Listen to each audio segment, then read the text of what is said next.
Muy buenas noches, me dirijo a ustedes para hacerles la presentación del trabajo final del curso Conmutación.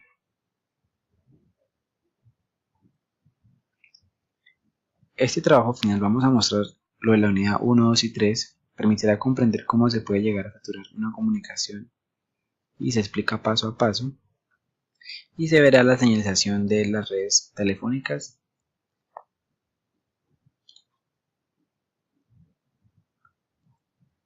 Red conmutada general características. Las redes conmutadas presentan las siguientes características. Cada segmento genera su propio dominio de colisión.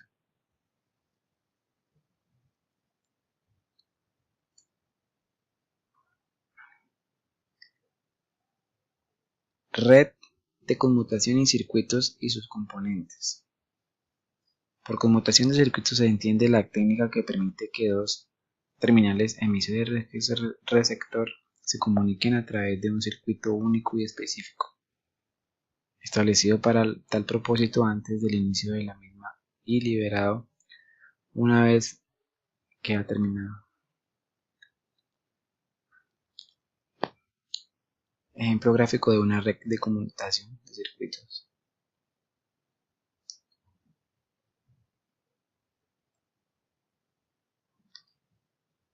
Señalización en una red conmutada por circuitos. Comunicación audible con el abonado, tono de marcar, llamada ocupada. Transmisión entre conmutación indicando que la llamada no puede hacerse.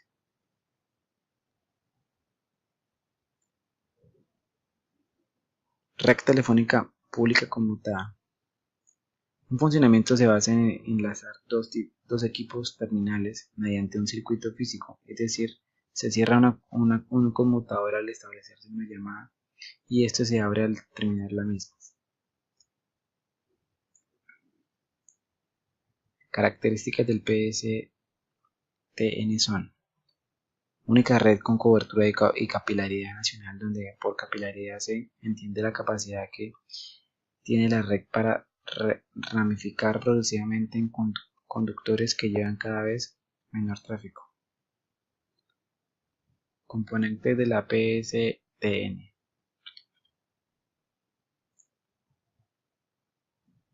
Los switches de la PSTN. Varios tipos de switch mueven el tráfico entre los enlaces y proveen los circuitos y las conexiones dedicadas necesarias para el manejo de llamadas.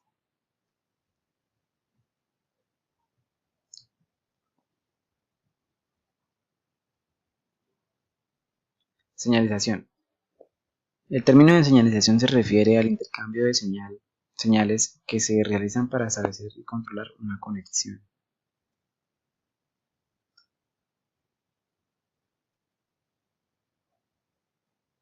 Tráfico telefónico.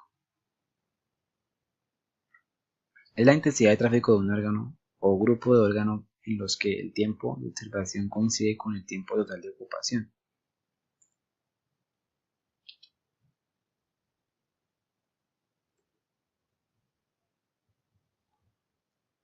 Grado de servicio de telefonía. El grado de servicio voz está definido como la probabilidad de que una llamada falle. Por lo tanto, un sistema de comunicación con todos los canales ocupados rechazará debido a la congestión a cualquier llamada adicional a las anteriores. Es por ello que existen llamadas perdidas en el proceso de transmisión. Probabilidad de bloqueo. Es importante mencionar que las llamadas perdidas bloqueadas son aquellas que fallan en el primer intento. Enlaces 1 y T1.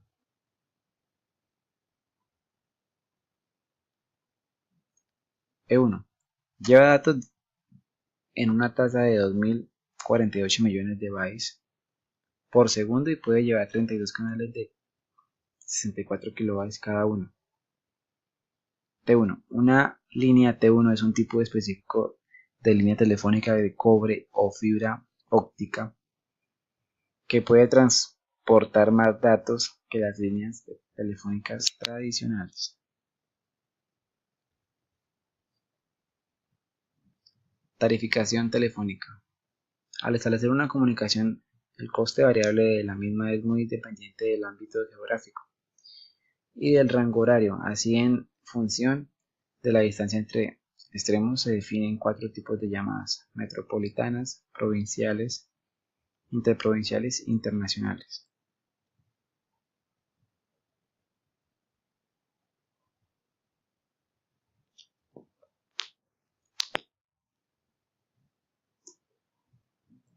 Las principales características del SS7 son: es un sistema de señalización por canal común. La red de señalización se estructura con nodos llamados puntos de señalización PS y puntos de transferencia de señalización.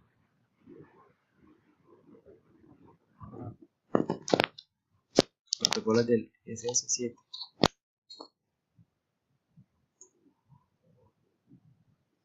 Mensajes como: cuando se establecen conexiones hacia un terminal ISDN de respuesta automática, este último reenvía directamente al conmutador de llegada un mensaje de ISDN y no un mensaje ISDN alerta, un mensaje ISVP llamado conexión.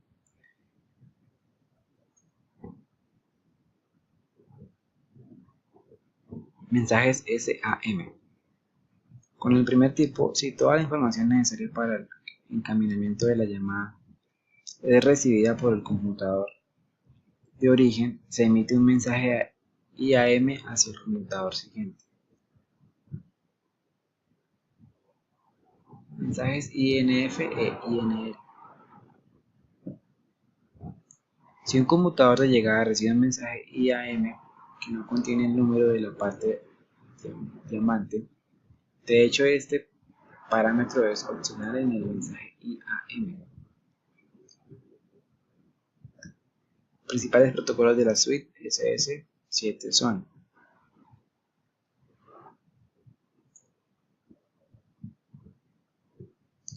conclusiones.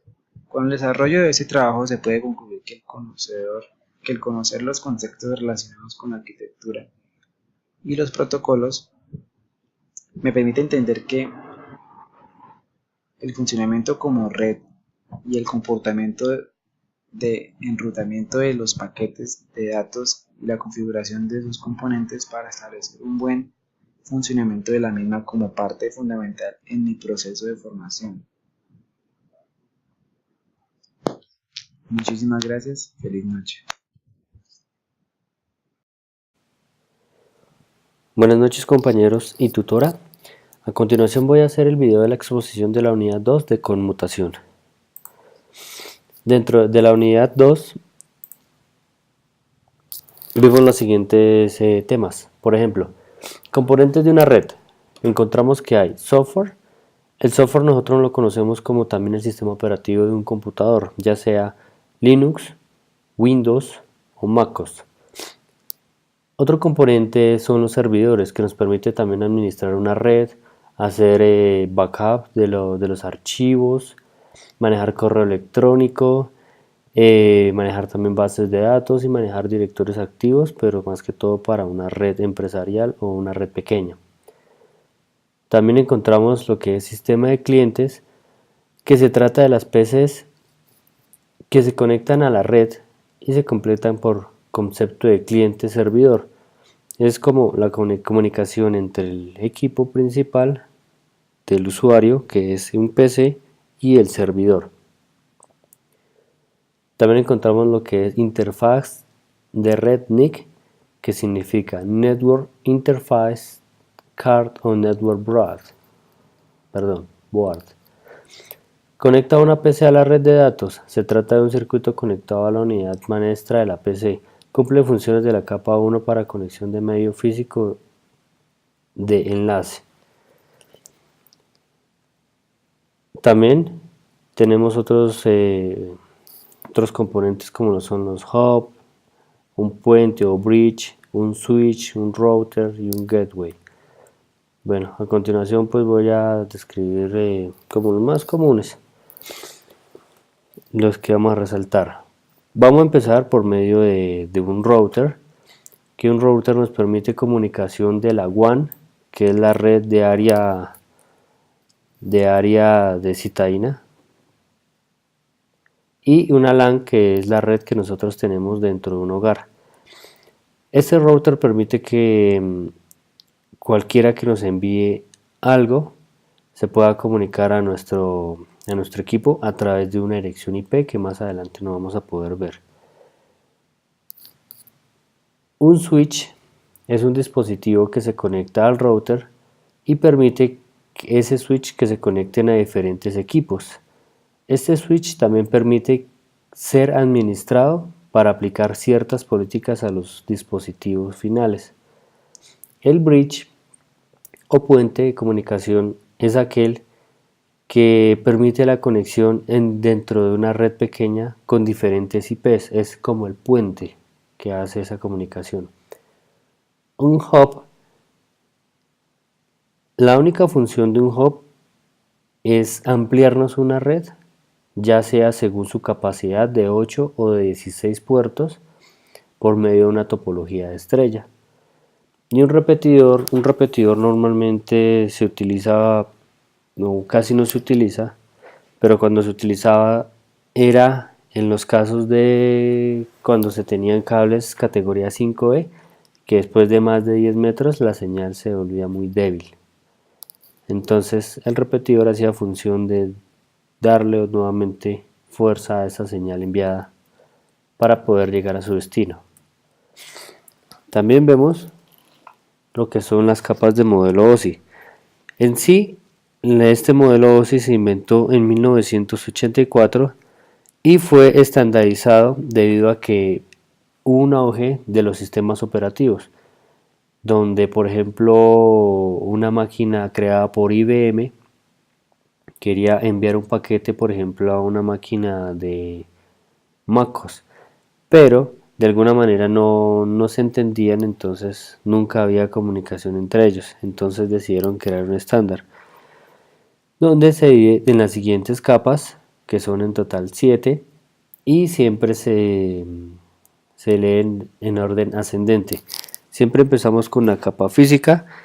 ¿Qué es la capa física?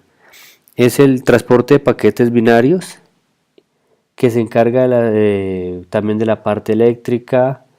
Como ya lo he hecho anteriormente, se encarga de mover los bits de datos, no específicamente los cables, lo que conecta un computador de uno al otro, sino la transmisión de bits interna de dichos paquetes.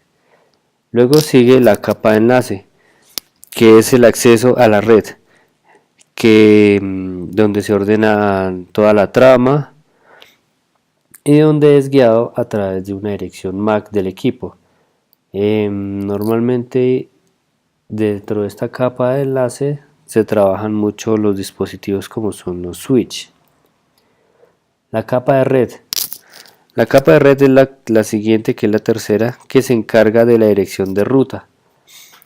Por ejemplo, una dirección IP, como ya les había comentado, la veremos más adelante, es la dirección de destino al que se envía el paquete. Existe, por ejemplo, para IP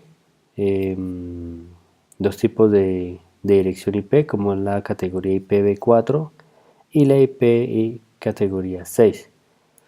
Eso más adelante lo observaremos. Algún dispositivo que trabaja sobre la capa de red son los routers, que permite la ubicación de nuestro dispositivo en una red grande como una red WAN, que es una red citadina.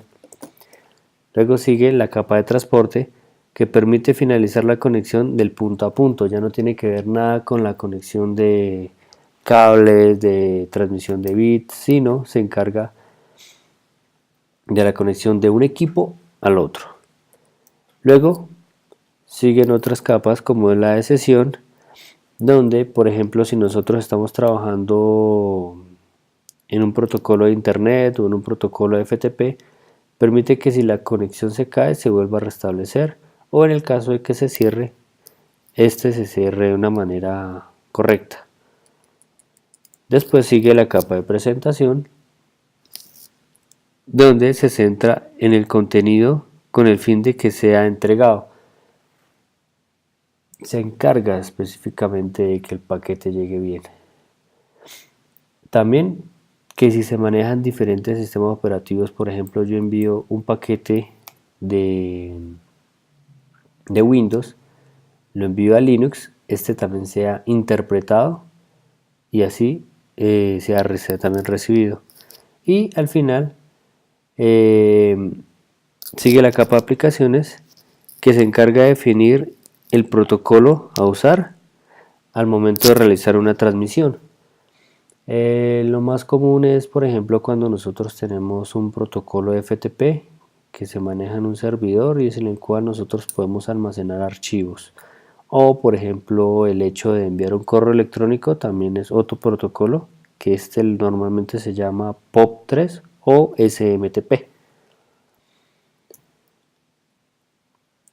También tenemos otros tipos de protocolos de red como son los protocolos IP, que es proveer la información necesaria para permitir el enrutamiento de los paquetes de una red.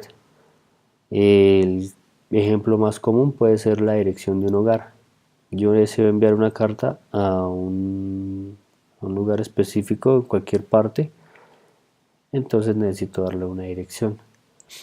IPX o SPX es una familia de protocolos de red desarrollados por Novell y utilizados por su sistema operativo de red NetWare. Lo mismo tenemos la BTAM, que es un paquete de software de IBM que provee comunicaciones a través de dispositivos de telecomunicaciones y entornos de mainframe para sus usuarios. DPP es el protocolo AppleTag en el nivel de red que se encarga de encaminar los datagramas de modo semejantes al protocolo IP de las redes Unix. ¿Pero qué es una dirección IP? Una IP es un número que identifica un dispositivo de una red, por ejemplo un ordenador, una impresora o un router. Los dispositivos al formar parte de una red serán identificados mediante un número IP. Este número IP es único dentro de la red.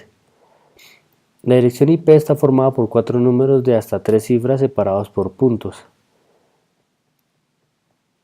que se pueden tomar estos números de entre 0 y 255.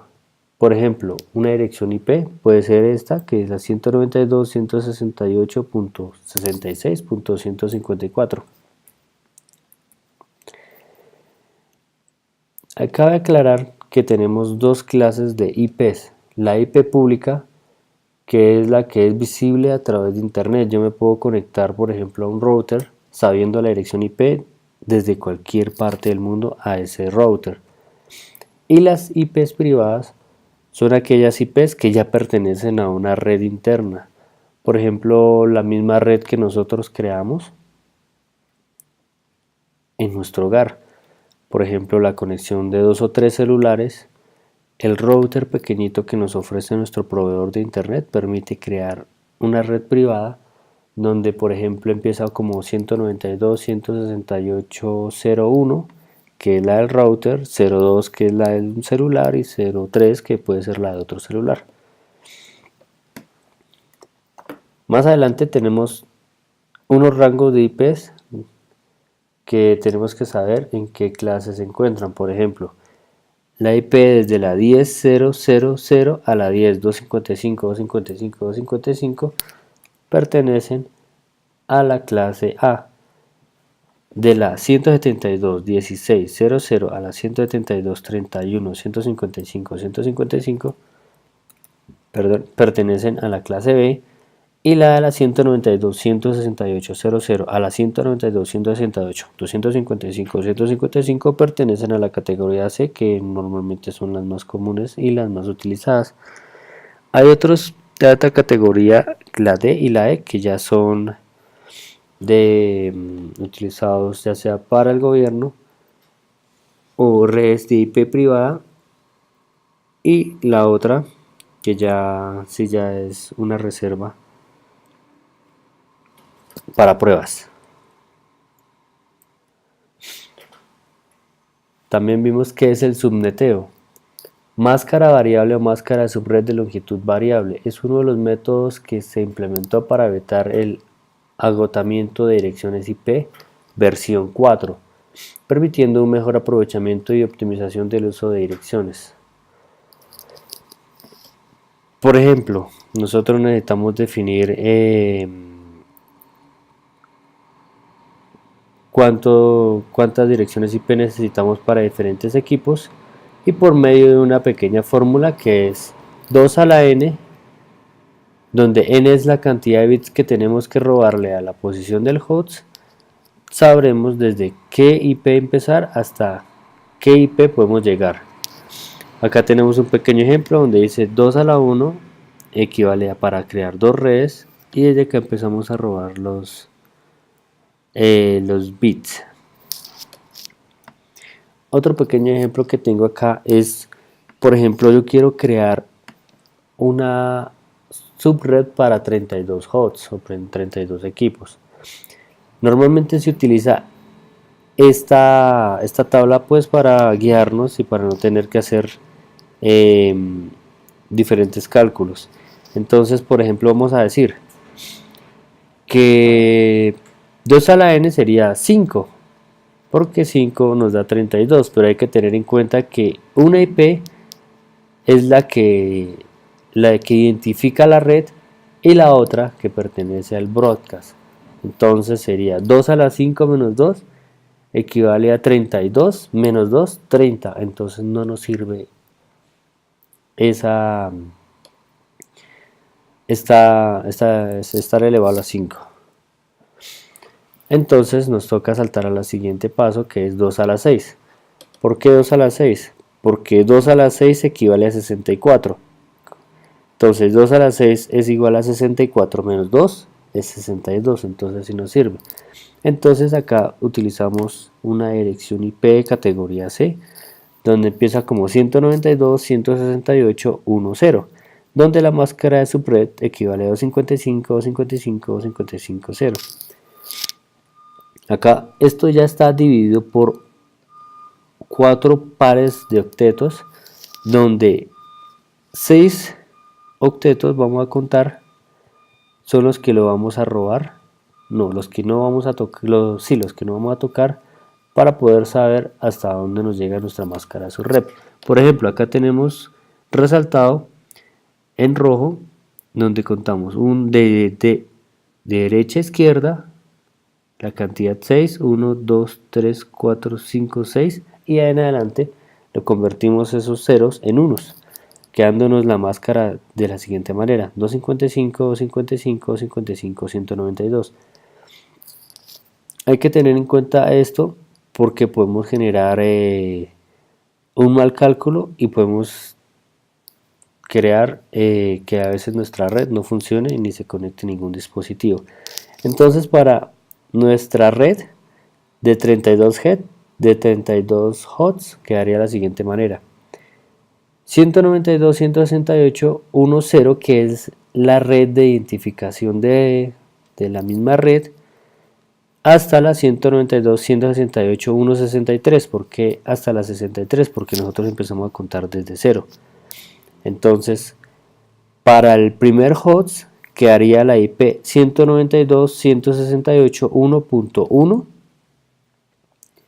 hasta la 192.168.1.62, ya que la 63 es utilizada para el broadcast. Si nosotros queremos asignar otra dirección IP para otra red, empezamos desde la 192.168.1.64. De esa manera se aplica la fórmula para el subneteo. ¿Qué es un enrutamiento? Se refiere al proceso en que los enrutadores aprenden sobre redes remotas, se encuentran todas las rutas posibles para llegar a ella y luego escoger las mejores rutas, las más rápidas.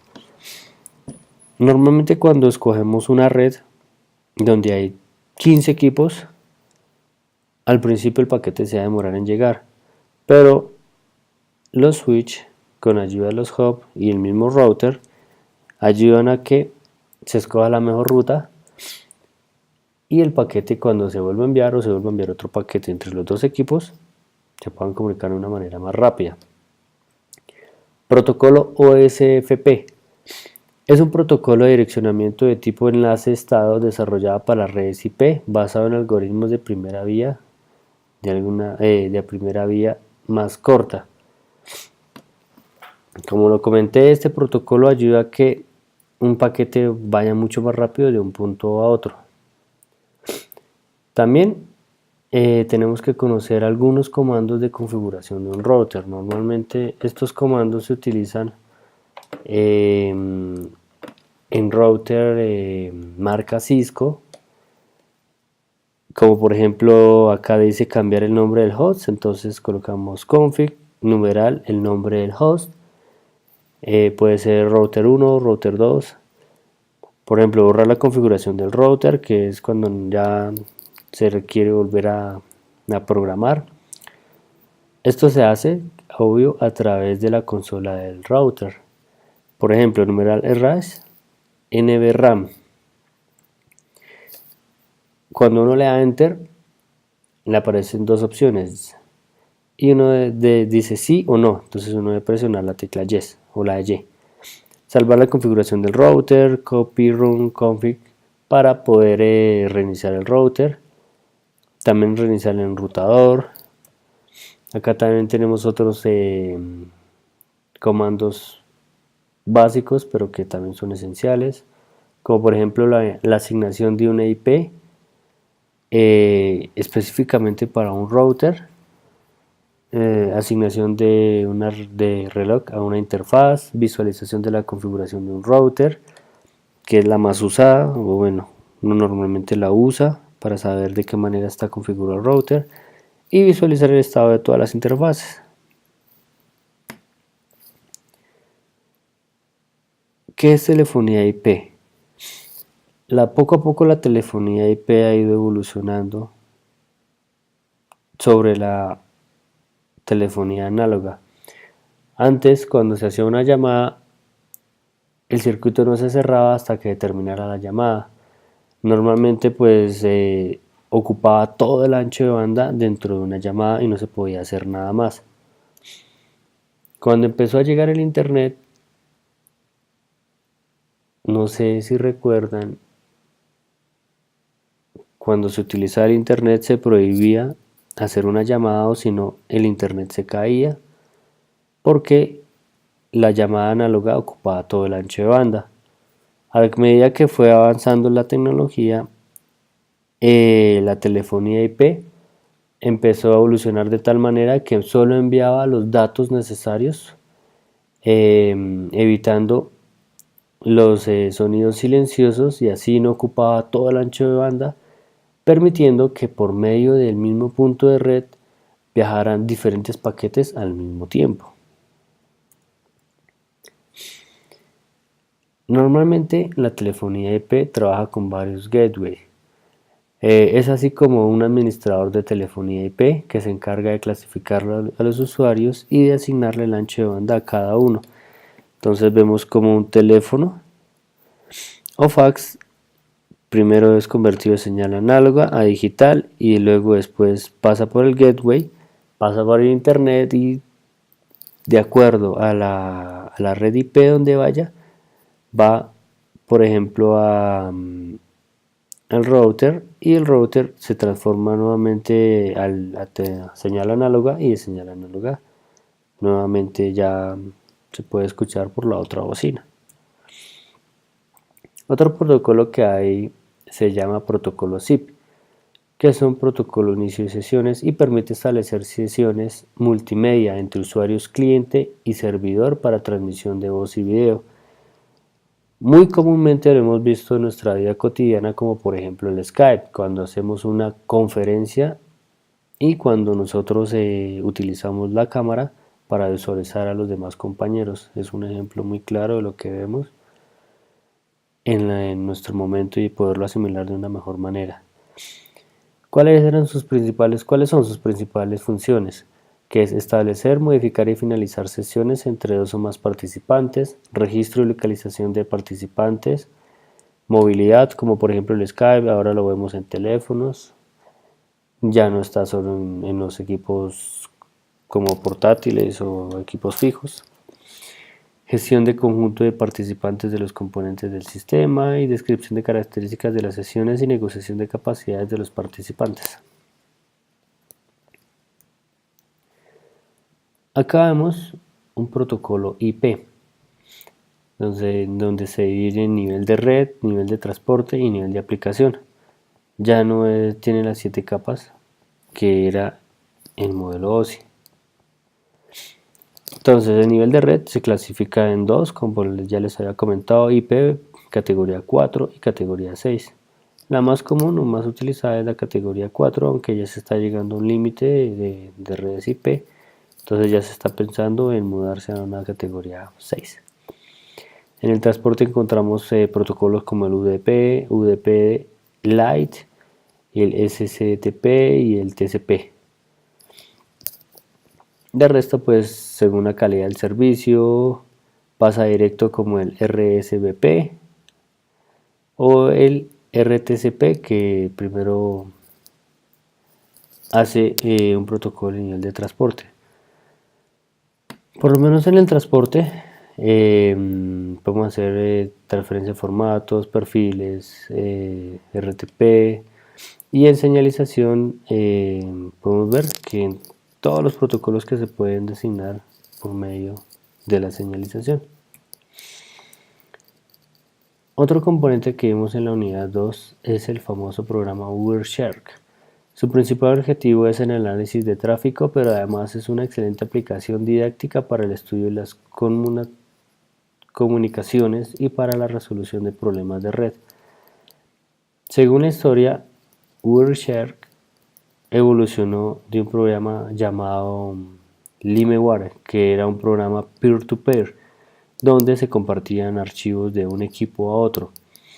Pero por temas legales, peer-to-peer, el programa Limewire dejó de funcionar y de ahí nació Wireshark.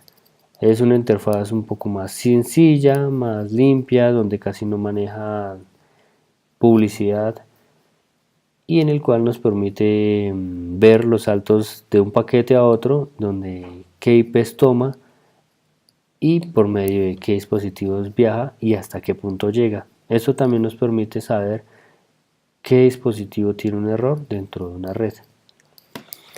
Bueno, esos son más o menos los temas que nosotros vimos en la unidad 2. Mi nombre es Oscar Steven Murcia y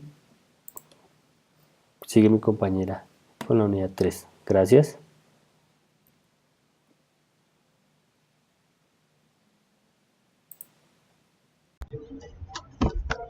Cordial salud, mi nombre es Ana Valentina Velázquez, pertenezco al grupo 1 de conmutación. El tema que escogí para esta actividad es los MPLS,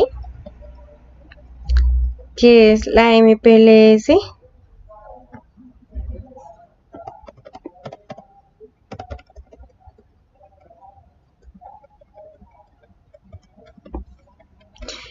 También conocida como tecnología de capa 2.5, funciona independiente de la capa 3, utiliza una etiqueta de 4 bits que permite a los routers utilizar técnicas de conmutación.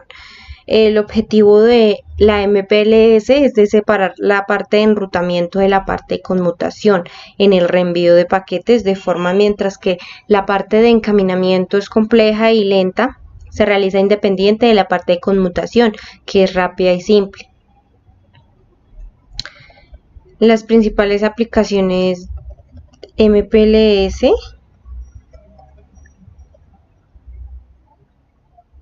son funciones de ingeniería de tráfico, routing basado en políticas de servicio VPN y servicio que requiere QoS, entre otros. Acá podemos observar las características de la cabecera MPLS, donde podemos observar la etiqueta y sus bits correspondientes. Su terminología, en esta podemos encontrar el FEC, conjunto de paquetes que entran en la red MPLS por la misma interfaz, que recibe la etiqueta y por lo tanto circula por el mismo trayecto. El LSP, camino que consiguen los paquetes que pertenecen a la misma SEC, es equivalente a un circuito virtual. El LSR, router que puede encaminar paquetes en función del valor de la etiqueta MPLS. El LIB, tabla de etiqueta que maneja los LSE. LDP o TDP, protocolo utilizado para la distribución de etiquetas MPL. FIB es la ruta del router, pero con soporte hardware basado en CF. LFIB es la tabla que ocasiona las etiquetas con los destinos o rutas de capa 3 y la interfaz de salida con el router. PHP es una alternativa de entrega de tramas NPLS al final del circuito virtual para mejorar las prestaciones y el consumo de CPU. Sus principales protocolos encontramos el RCBP y el LDP. El RCBP es un protocolo que fue diseñado para poder transportar objetos opacos. Estos objetos no tienen ningún sentido particular para el RCBP y son transportados entre equipos para que algún otro protocolo los utilice. El LDP es el protocolo asociado con un grupo de prefijos de destino con un LSP en particular. Al set de prefijos de destino se le conoce como FEC, que fue uno de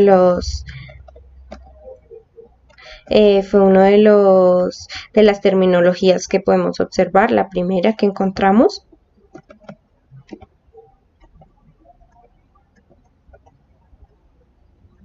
este protocolo es ideal para las redes que no requieran ingeniería de tráfico. Podemos encontrar también routers de área y de core.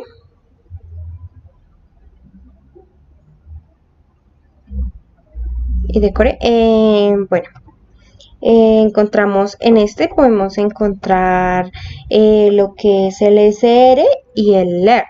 El SR son routers de cual su función es recibir paquetes con una etiqueta, agregar una nueva y reenviarla.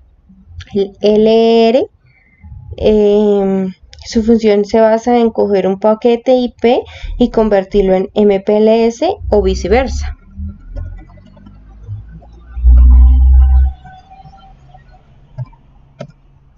Funcionamiento del MPLS, ¿cómo funciona? Se puede realizar varias operaciones como lo es push, push y swap. Acá podemos encontrar la definición de cada uno de ellos, en qué consiste. Consiste en comprobar la etiqueta externa del paquete, etiquetando recibido y su entrada en la LFIB, y así el nodo determina la operación sobre la etiqueta. Así es como funcionan estos paquetes de etiquetado. Acá podemos encontrar unos comandos MPLS para su configuración.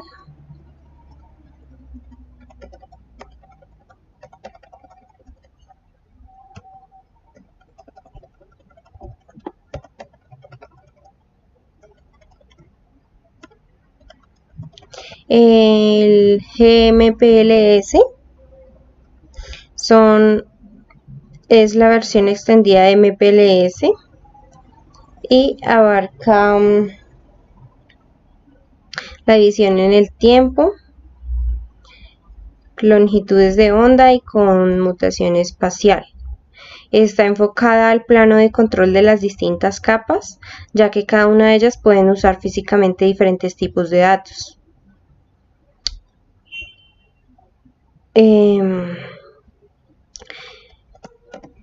Su objetivo es de proporcionar características de redes orientadas a conexión a una red no orientada.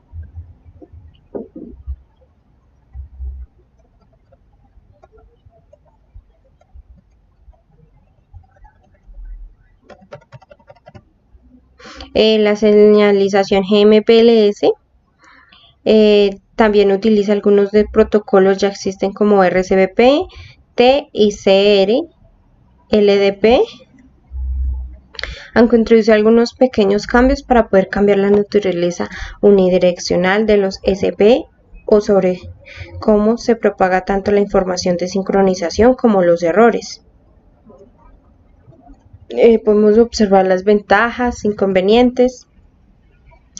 Pero sus principales características las podemos encontrar acá, que sería conjunto de protocolos desarrollados por la IETF para permitir que los routers IP se comuniquen con equipamiento WDM y SONET SDH y realicen un enrutamiento óptico sobre fibras, longitudes de onda o time slot concretos. Básicamente es un protocolo de señalización que establece una ruta bajo demanda a través de la infraestructura de transporte, siguiendo las indicaciones de los protocolos de routing. En el caso CDH se asigna un circuito, en el caso óptico se asigna una lambda. Puesto que se asigna una lambda, la capacidad es estática, no hay multiplexación de tráfico entre lambdas. La superación entre circuitos es total, se puede dar garantías estrictas de calidad de servicio. Y por último encontramos la convergencia tecnológica. Es la integración de datos, de voz, datos y de video sobre una sola red basada en IP como protocolos de nivel de red. Bien, esto es todo. Gracias por su atención.